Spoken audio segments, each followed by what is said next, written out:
If you love classic contemporary Christian music and the people that made it, please like this video and subscribe to our channel to help support us and keep us going. This is Stage Right, and I am your host, John Thorne. They say if you die with a handful of friends, you die a rich man. Well, I have several buses full, and I'm very excited to share them all with you.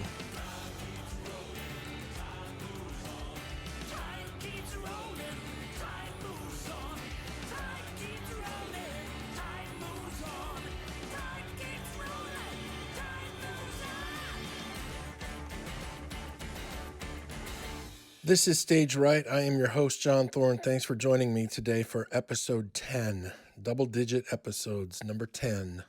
Well, today is Thanksgiving Day 2020, and I'm sure there are more than just a few people out there struggling to find something to be thankful for this year because it's been such a crazy year for sure. It's easy to blame 2020 for everything we see that's wrong, and to not be thankful is we can kind of excuse it as, well, it's just been a bad year. But the reality is thankfulness was near extinction in our world long before this year. Far too many people are mad about something or offended about something, and often those that aren't even angry still have a hard time finding something to be thankful for because the reality is life can be hard. Life can be tough. But I'll tell you this, it's harder if we choose to live life on our own.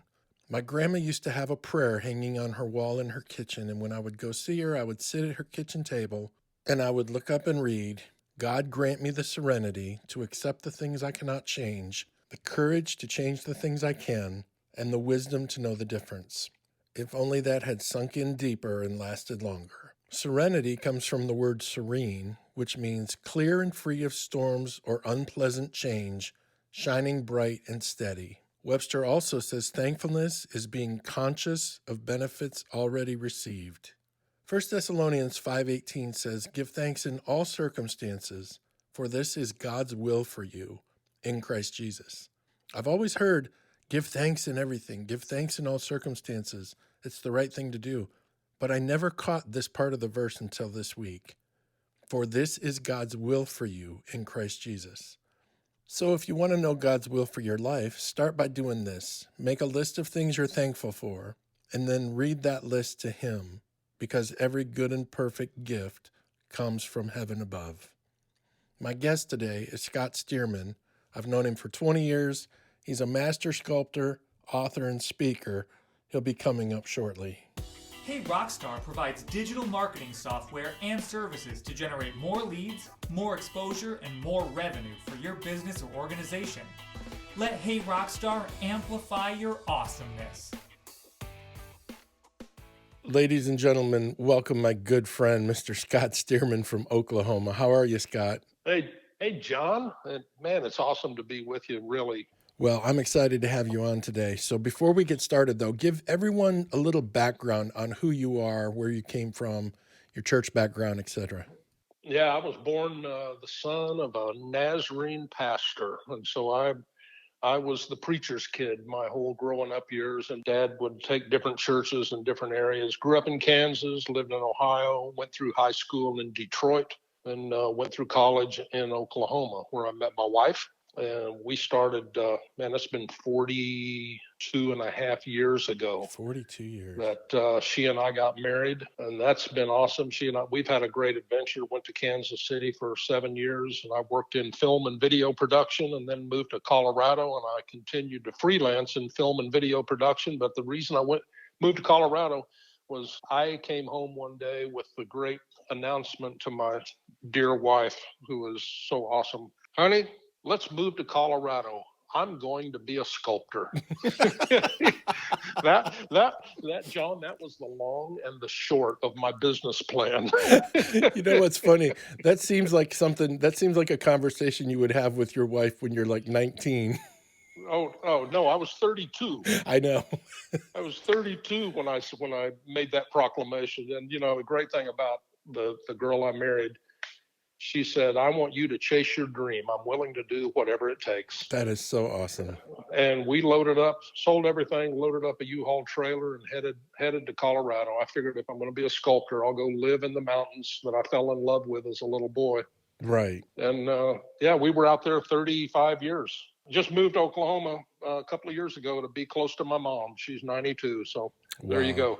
Yeah, but Colorado is a big part of our story. That's great. That's where you were when I met you. Now, I believe you and I met at the James Dobson Focus on the Family 25th anniversary, correct? Oh yeah, because I live close to Colorado Springs, so yeah. So there was 2 locations for the Focus on the Family 25th. I was down in Denver at the Pepsi Center. Yeah. And you were out at the second location in Colorado Springs that focused on the family's actual headquarters. Yeah, I did. I worked that event, and Evan French is a great guy, and just has introduced me to some amazing people. And you're kind of at the top of the list of some amazing people that I've met along the way. Wow. That I just go, wow, I never would have known this guy if it hadn't been for working for Big Picture Productions, and so that's been a good adventure. I freelanced in film and video my whole career, right, while I was pursuing sculpture. So kind of had a 2-pronged career going for quite a while. You and I also did the American Association of Christian Counselors World Conference several times. Oh yeah, Opryland in Nashville, and that was good. I enjoyed being there because I went, well, I won't ever be able to afford to stay here, so I'll take advantage of this. Right. Well, it's always great to see you. And when we get together, we usually talk 10% sports, 10% current events, and 80% God. Yeah, that's true. It's interesting when you get in a conversation with a fellow believer. The things that are really important, the things that really matter, can't help but bubble to the surface in your conversation. And so you and I always ended up going deeper than a lot of conversations I've had with some other people. Right. Well, I think a lot of that has to do with us both being preachers' kids, both growing up in church. And you did something this year that actually made 2020 a success for me. You messaged me about 4 months ago and asked me if I would be one of 20 people to read an advanced copy of your book and give you feedback. That was like the coolest thing for me ever. Well, I knew that we were kind of twin sons of different mothers, and I steal that line from that's a John Fogelberg, Tim Weisberg album cover, I think. Oh, that's great. But I like that descriptor because you and I kind of connected on a lot of levels, and having you review the book, I felt pretty safe because I already knew your heart, and I kind of went, I think this will connect with John, and maybe I'll get a good review out of it. I don't know. Well, you know me. If nothing else, you'll get some honest feedback. Oh, I know that. Yeah, absolutely. So what I want to do is get into your book, Scott, because one of the things I hope happens from this is I hope this helps you sell 1 million copies. That would be lovely. So at the end of this podcast, we're going to give everyone a chance to know where they can go find your book and where they can buy it. Perfect. Okay, so you told us the story about telling your wife, Hermine, that you wanted to become a sculptor at the age of 32, and she said, I'll do whatever to help you follow your dreams. So take us from that point till now. How did the journey get going? And you're so good now, but there was a lot of work in between. Tell us how that all unfolded and how it all evolved. I'm trying. I'm trying to learn, and I got a long way to go. But opportunities have come across my path that have allowed me to create military monuments and monuments of faith. My career kind of I started out thinking I had to be a Western artist, back in the early 80s, or the mid 80s, everybody was doing Western art. So I thought I had to sculpt horses and cowboys and native people and mountain men and all that stuff. And that was fun. I did that and kind of had a gallery line that I thought that might be the direction I went. But then the opportunities kind of came up to start doing commissions. People would ask me, can you do this, or can you do that? We need a portrait of this person, or we need an image that talks about this that we can use for our organization. So I connected with military groups, and I connected with faith organizations, nonprofits, and Christian universities and colleges.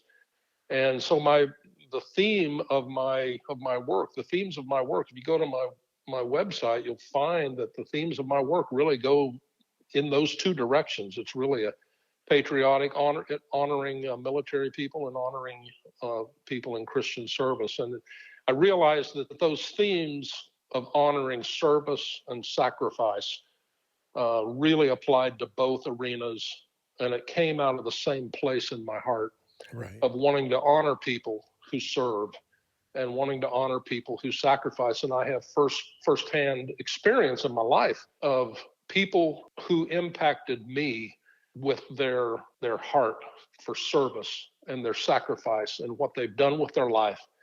And I've had people, military people that I've become friends with who, deployed for 6 months at a time, and their wife didn't even know where they were. They were over in the Middle East somewhere. And I've had relationships with World War II veterans who talked about their deployments. They left home and they came back 2.5 years later.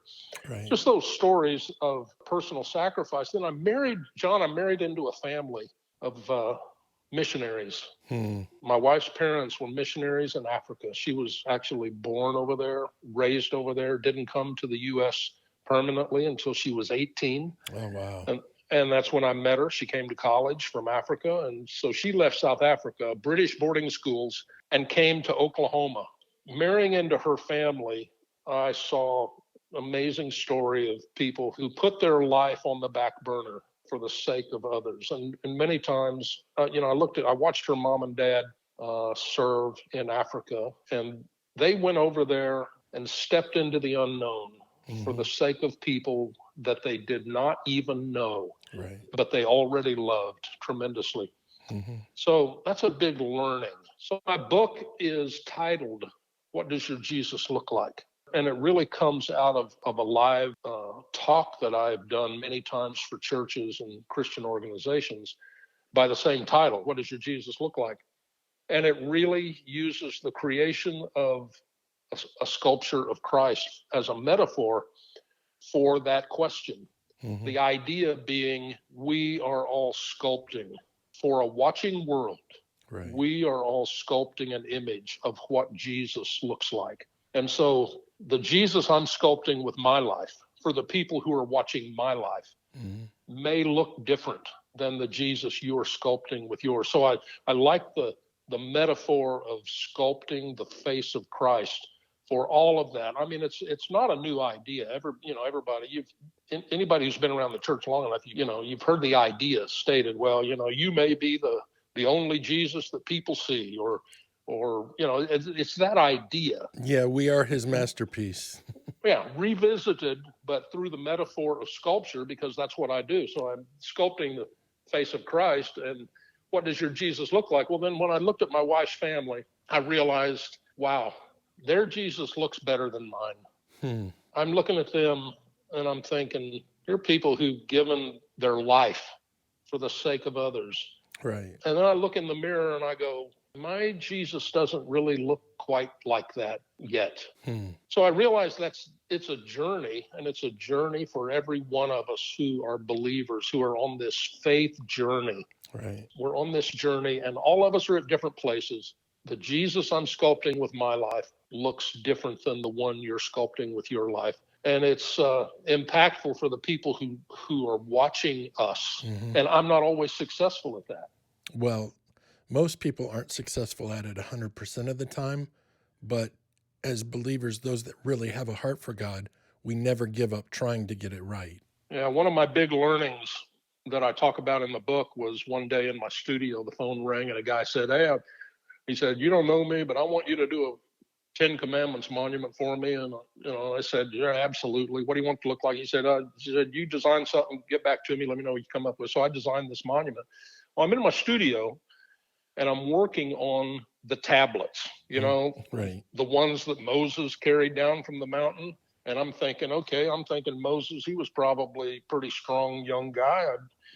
I'm thinking these tablets ought to be this big, and they're 4 inches thick, and they're made out of rock, and they're, Right.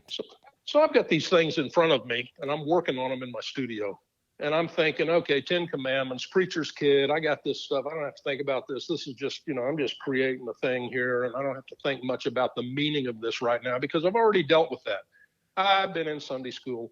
10 Commandments, I'm good. And I'm sitting there and I'm working on commandment number 3. And it starts bothering me. Thou shalt not take the name of the Lord thy God in vain. You know, well, I knew what that was. I'm a preacher's kid, man. I've been in Sunday school. That means you don't cuss. I had a list of words when I was in grade school in Coffeyville, Kansas. I knew if I didn't say those words on commandment number 3, right, I was okay. Yep. Well, I'm working on this and I'm going, wait a minute. This is one of the 10 commandments given from the creator of the universe to his people. And he's saying these are important things. Yep. Third commandment's got to mean more than just a list of bad words that a little boy's not supposed to say. You would think, right? Yeah, exactly. Well, this bothers me. So I actually went across the stream from my studio to my cousin's house. He's a pastor. And I said, help me understand this. And he helped me understand that to take the name of the Lord means that I've taken his identity on my life. Wow, that's good. It means I've taken his name, that when people see me, they associate his name with me. Right. How I'm living my life is reflective of the name I have taken. I am called a Christian. I have Christ in my name and my description of who I am. The commandment says, don't do that. Mm-hmm. Don't take the name of the Lord unless you're serious. Right. Don't take it lightly. Don't take it if it doesn't mean anything. There are several brilliant revelations in your book, Scott. But when I read that was one of the most powerful things I read. I was like you. I grew up in church, but I also had keys. I was there on off nights, and I have never in my life heard anyone say that or put it that way. I had a lady come up to me after one of my talks, and it was to a senior citizen group, and I had done my presentation. I'd sculpted Christ, and I talk about this 10 Commandments story in my presentation, and she came up to me. She's 75 years old, John. She's in tears, and she said the story of the third commandment. She said, I was raised, and that was a weapon that was used to keep me in line every day. My mouth was washed out with soap. My mother covered me with shame because I did not represent the third commandment correctly. Right. She said, I have never heard that truth before. She was broken. Right. And all of a sudden set free because she realized it's about taking his name on your life. It's not about the words you speak. It takes such a huge thing. It makes it so small and trivial. Yeah. Because this commandment, thou shalt not murder, right. I think I'm okay with that till at least the weekend. Right. But thou shalt not take the name of the Lord in vain. That is a 24/7, 365 commandment. It applies to every moment. Right. It applies to every interaction. And I think in my book, I say something like, I'm capable of violating this several times before I even get to lunch. Right. I can represent his name poorly to a watching world. That commandment all of a sudden carries this huge weight because it applies to every moment of every day. Every moment is a new opportunity to get it right. Yeah. My interaction with the slow checker at the grocery store or the impatient road rager in traffic, my reaction in those situations where I can sometimes react poorly, the third commandment kicks in every one of those moments. I've taken the name of the Lord. What am I telling people about him by how I'm acting in this moment? To me, it's a huge idea and a huge truth. An amazing truth at that. Okay, so let's segue over to this. You have to tell the story in your book from when you were doing a talk to a bunch of college kids. Oh, yeah. And dude, seriously. I'm speaking at Olivet Nazarene University in Bourbonnais, Illinois, speaking at their chapel. there's like 2,500 kids in this beautiful fine arts auditorium. I'm on stage. I'm doing my thing. I'm speaking, and I'm sculpting the face of Christ. And I'm embracing this high calling, obviously, that God has placed on my life to represent Him in the three-dimensional form of all that stuff. So I had turned and I worked on the sculpture. I have music and media and stuff during my presentation, so it's all very back and forth, very little short segments, and then I'm on to the next new thing. And so I had turned and I was telling the students something, and I'm sure whatever it was very profound and meaningful and important, and they'd never heard it before. But feeling pretty good about myself, thinking that the sculpture's looking good. I'm feeling pretty good about this, and so I'm telling the kids this profundity, feeling pretty good about that. I'm going to amaze these young minds with all this wisdom, right?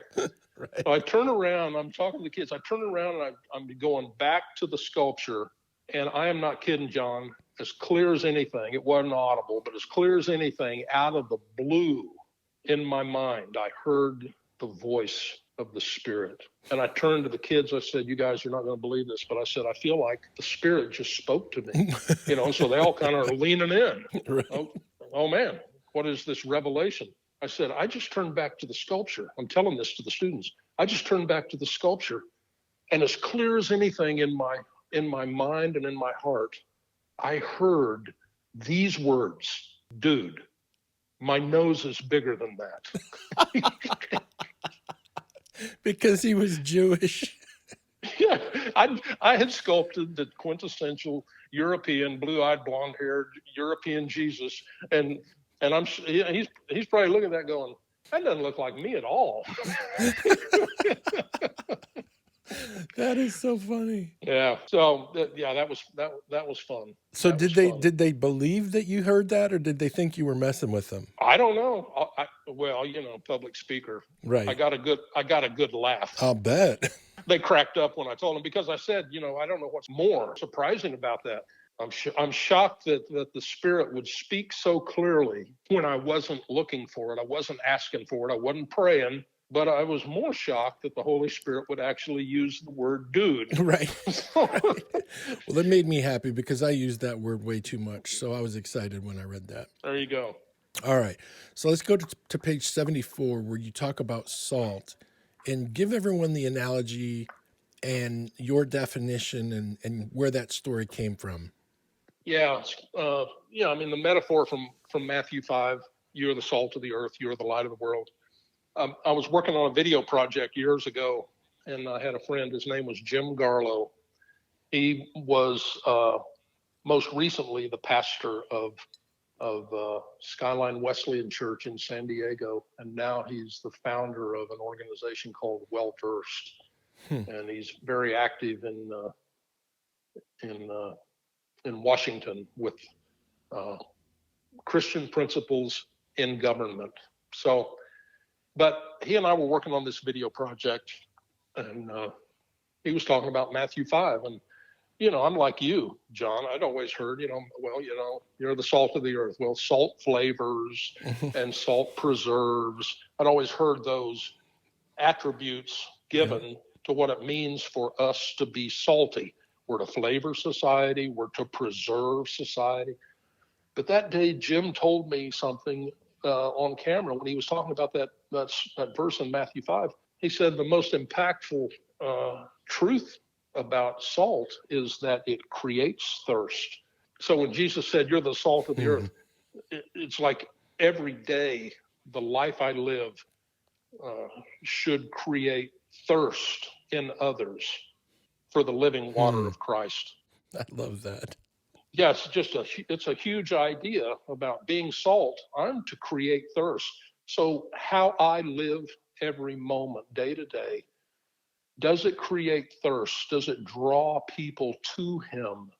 Does it make them want to investigate? Does it make them interested in, okay, what is this Christian thing? Because this is different and I'm interested. It's attractive. I'm feeling a thirst for what I'm experiencing through this person who calls themselves a follower of Christ.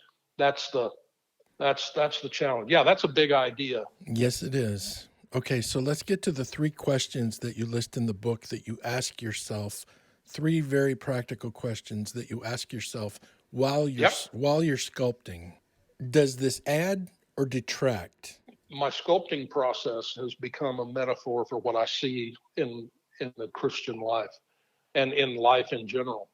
When I'm sculpting, I'm constantly adding clay, shaving clay, shaping it, taking it away, put a little more on, take a little off, and I'm constantly in analysis.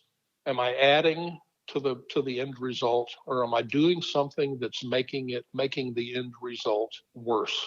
Is it going to have less impact because I've changed that, or I took that away, or I put that on? So it's like every moment while I'm sculpting, I have to ask myself, am I adding or am I detracting? Am I making it better or am I making it worse? That's true about creating sculpture, but that is true with every moment we live. Am I adding or am I detracting? Am I making it better or am I making it worse? Okay, the second question, does this choice strengthen or weaken? When I'm working on a piece, a lot of times I'll have to I have to put an armature.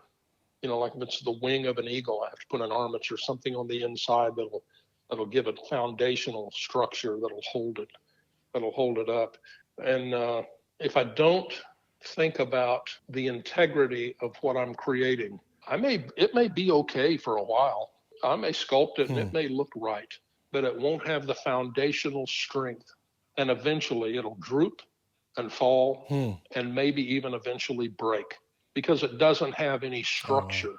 It doesn't have anything foundational on the inside. If I make compromises when I'm sculpting because I'm being lazy or I'm being careless or I'm just being stupid, eventually that is exposed. And man, I have to go back and I have to fix it. And I have to add something foundational to strengthen it and make it right. I mean, these are choices every day that I make with my sculpture, but they're choices in life. I have the opportunity to make a moment honoring or dishonoring. Right. I have an opportunity to strengthen or weaken my relationships and the qualities of my life and the qualities of someone else's life. Okay, the third question you ask yourself while sculpting, will this choice help me tell a good story? Yeah, I just love, and I know the idea of story is so out there right now, and it's, everybody talks about it. Everybody, well, you have to tell a good story. It's all about the story. Well, man, it always has been for me. I mean, I grew up at the dinner table of a supreme storyteller, and my dad would communicate truth, but he would do it by telling a story that illustrated the truth so that idea would take up resonance in my heart and in my mind.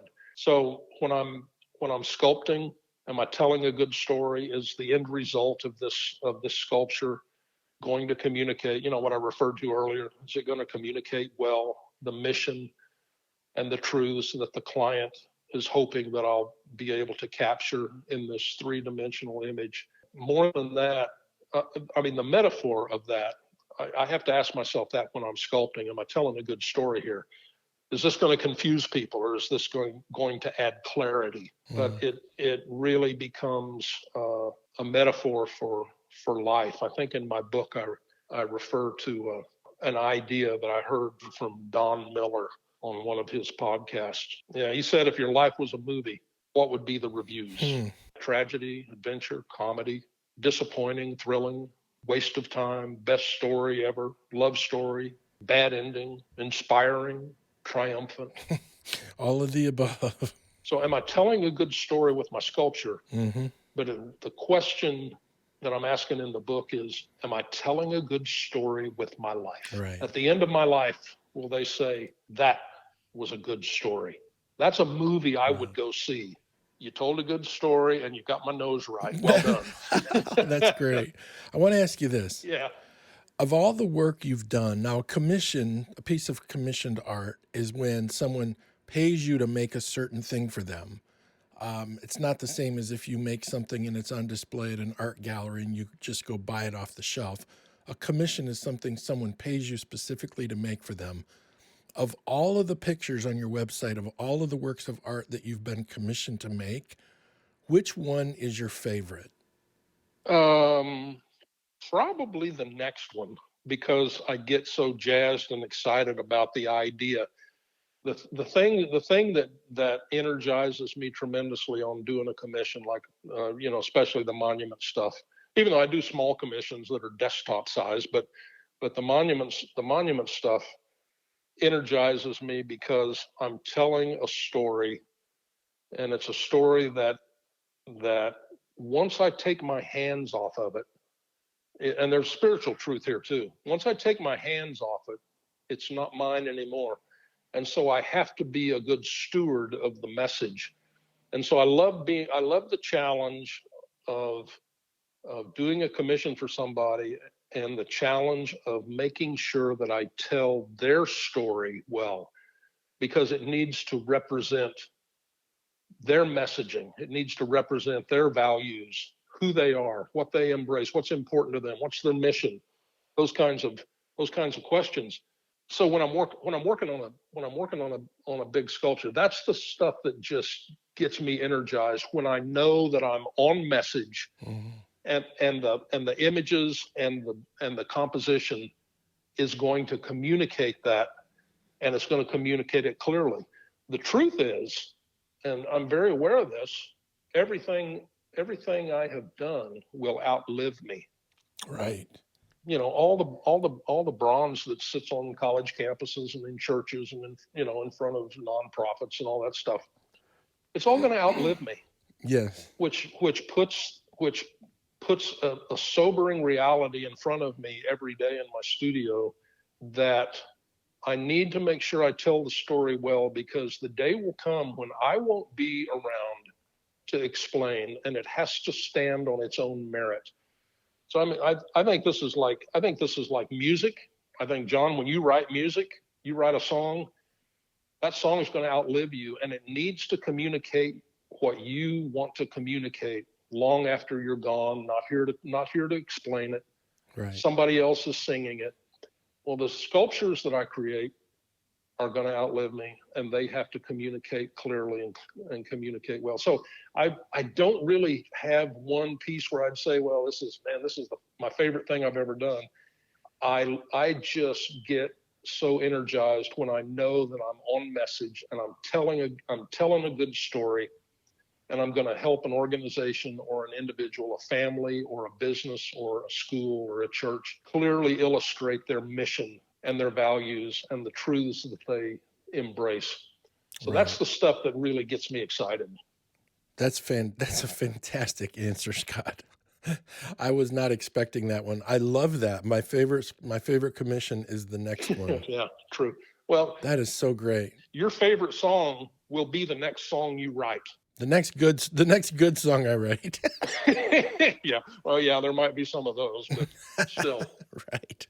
Okay. Another part of your book that just rocked me was the story. Share the story with everyone that you talked about in your book called Keep Playing. Oh, that's the story of Paderewski. Yes. The Prime Minister of Poland, who was a concert pianist. Mm-hmm. And he was a rock star of his day. And so the truth, as I said a couple of minutes ago, is best illustrated through a story. So it's the story of a young mother wanting to encourage the piano progress of her little boy. So she saved her wages and was able to buy 2 tickets on the front row of a Paderewski concert. So the night of the concert, they walked in and they made their way down the side aisle. The aristocrats and the wealthy of the city were gathering in the opera house, and the crystal chandelier was hanging above the crowd, and it was like a coronation on all of the aristocrats and the wealthy and the noble. And this young mom walks in with her little boy, and they're wearing their best clothes, but she knows her simple dress and his little suit are no match for the linen and the silk that's expected for an evening with the master, Paderewski. They make their way down the side aisle, and she walks over to the center of the front row. She had been saving for months to be able to buy 2 tickets. She starts having a conversation with the ladies in the next row and turns her back, and she doesn't notice her little boy slips away, and he starts investigating the front of the opera house. Well, the musicians are gathering and the hubbub in the room, and everybody's excited. Anticipation is in the air, right? And so all of a sudden, the lights go down. She realizes her little boy is not next to her. The spotlight comes up on the stage, and he's sitting at the keyboard of the piano. That's the only thing on stage is this piano, bathed in light now from the spotlights, and her little boy is sitting at the keyboard, plucking out with one finger, "Twinkle, twinkle, little star, how I wonder what you are." The crowd is shocked. It's awkward. They're, what? This is so wrong. That little child sitting in the place of the master, and his song is so elementary. It's so simple. And before the young mother can rush to the stage to retrieve her son, the crowd's hushed, and the master, Paderewski, is walking across the stage. The spotlight follows him, and he walks over to the piano. The little boy is still sitting there, playing his simple tune. Paderewski leans over, and he whispers, "Don't stop, keep playing." And with his left hand reaching around, he adds the bass, and with his right hand, he reaches around and he adds a running obligato. And the little boy and the great master hold the audience mesmerized. So the story is that in our lives, when we're sincerely trying to do our best, but our best is pretty simple, and we're struggling along, and we're just able to just pluck out a simple tune, it's the master who comes to us, leans around us, wraps his arms, his embrace around us, and he gently whispers, "Don't stop, keep playing." And when we do, he augments and supplements our meager efforts with his own. Dude, that is such a great story. Yeah. Isaiah 12:2 says, "See, God has come to save me. I will trust in him and not be afraid. The Lord God is my strength and my song. He has given me victory." Don't stop. Keep playing, John. Keep playing. I love that. There you go. If you just could sculpt and speak at the same time, you'd be onto something. That's a great idea. I ought to try that. All right, Scott, I want to get your thoughts on this before we wrap things up. What do you think of all of this outrage and all of these people out ripping down statues and tearing down what they perceive as an unjust past and all of those things? What are your feelings when you see that, and what do you think about that? Yeah, I've been asked about that because people know that I do sculpture that is in the public square. Right. And I suppose if somebody wants to do damage to one of my sculptures, they can do that. But I guess I have the attitude, I made it, so I can fix it, right, or I can make it again. My intent has always been to create images that reconcile and don't divide. But, I don't have control how somebody's going to react to what I do. I mean, I've done several sculptures of Jesus, and in some arenas that would be very controversial, and there would be people who hate that. There would be people who hate me. Right. There would be people who would want to destroy that. I don't have control over how people react. It's interesting that the sculpture sits in the public square and people drive by, walk by, and it goes mostly unnoticed because we're on our way to someplace else. But then there's this shift in the conversation, the cultural conversation that we're having right now. And it focuses new light on all these images and what their meaning is. When we place a monument in the middle of our communities, we're saying, this is what we believe. This is who we honor. These are our ideals. I don't think it's a bad thing that some statues may have a lifespan and, run a course. And they at one time were important to the community, and things have changed, and now they're not so important. And they're not even appreciated and maybe even reviled because the mood has changed. The culture has changed. Right. The discussion is really about the ideas. that are represented by an image, and maybe not the image itself. Some statues exalt personalities and their stories, you know. Other statues speak about truth and values. Mm-hmm. I guess, you know, it doesn't really bother me if a community decides that the location of a statue should be discussed because of what it represents. I understand that conversation going on in the South, where there are, you know, Civil War sculptures that were put up during the Jim Crow era that were, you know, exalting the Confederacy and I understand that, and there's that history aspect of that I appreciate. I really completely disagree. Well, I mean, first of all, let me say I understand if a community says, okay, that's run its course, it's time for us to not have that image in the middle of our town, because it no longer says this is who we are. This is what we believe. These are our values. I can understand the community saying that and saying, okay, it's time for that not to be in the middle of our town because it doesn't represent who we are anymore. Right. But I completely disagree that statues should be destroyed. Don't disagree that maybe they should be moved if the community decides to do that, but I don't think they should be destroyed. Maybe that's the artist in me, the sculptor. I look at sculptures as this is history. This is a moment in time captured. It's art. Mm-hmm. You know, there's lots of examples of art and artists being destroyed because they don't fit into the narrative of the dominant cultural power structure, you know. Right. Here's a story that I experienced personally. Years ago, I was visiting Vietnam on a video project. And while we were in Vietnam, we visited military sites, veteran cemeteries. We visited museums. You know, some of the places that I remember from Walter Cronkite narrations, you know, when he would do the news and he would report from the war in Vietnam. Yep. Well, I walked through those areas and actually saw that stuff firsthand back in the 90s. Well, the North Vietnamese won the war, and to the victor goes the discretion to write history, I guess. They get to decide what the history is that gets retold. Right. They erased every vestige of the Vietnamese who fought for the South.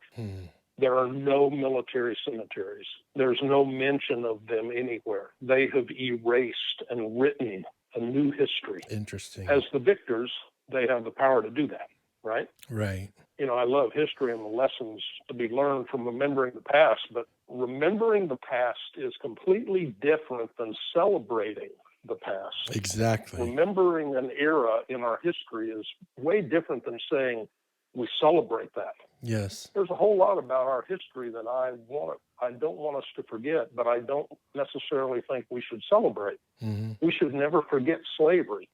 Right. But we should never celebrate slavery. Absolutely. You know, but if we bury it and erase it, then we're like 2 generations away from no one even knowing about it anymore. Yep. Changing today is important, but burying yesterday is a mistake, I think. Absolutely. Wow, that's well put. I like that. Tell everyone the story, Scott, that you told me about when you were in Russia. I was in Moscow shortly after the demonstrations that led to the fall of the USSR. I was there after the coup, you know, when there was the coup that kind of overthrew the Russian government and the Soviet government, and I was between that and when the Soviet Union kind of fractured and dissolved. Right.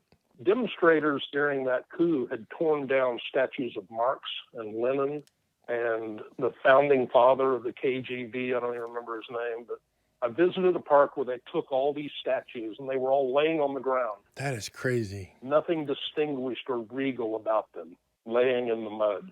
It was worth seeing. Absolutely. Because the imagery was that the people had made their voice heard, and in front of me was the proof that these men who were once revered were now rebuked by the ones they once ruled. So seeing statues that once presided over a public space now removed carries a visual power, and if they're simply ground to dust or melted down, the statues would be gone and the lessons soon forgotten. Right. So I think removing them is appropriate if a community decides to do that, but destroying them erases the message. I would never want to destroy a sculpture of a Confederate soldier. Right. I would want future generations to be able to stand and look at this and say, well, this is a Confederate general. Let me tell you the story of the Confederacy, and let me tell you the story of slavery, and let me tell you about the story of the Civil War and all of that, and who fought on which side. There's that history. Right. I think if statues are destroyed, the lesson they can teach us and can teach future generations will soon be forgotten. That's a pretty crazy thing to think about. We've got to do what we can do to keep that from happening for sure. Okay, Scott, so tell everyone where they can get your book or where they can go out and see all of your artwork and all of your sculptures and stuff, pictures of all of it. Okay. Yeah. My website is simply my name, scottstearman.com, SCOTTSTEARMAN.com. Yeah, the book's on the main on the homepage. I mean, Cool. there's a product page. There's a store that has lots of my small sculptures that are available for ministry and recognition. But you'll find my book right on the front page. Right on, my friend. Everybody go out and buy 20 copies of Scott's new book and give them away as Christmas presents. They are great Christmas presents. Absolutely. Yeah, and if you order them, send me the information. I'll personalize it, do whatever you need if you're giving them as gifts or whatever. I'd be honored to do that for sure. ScottStearman.com. Go buy 20 copies of Scott's new book and have him personalize them as Christmas gifts. Okay, Scott. So today is Thanksgiving Day, and I cannot let you out of here without asking you, what are the top 3 things you are most thankful for in your life? Oh, man. Obviously, my faith, my Lord, the hope of Christ. Yep. Thankful for my wife. Best life companion you can imagine.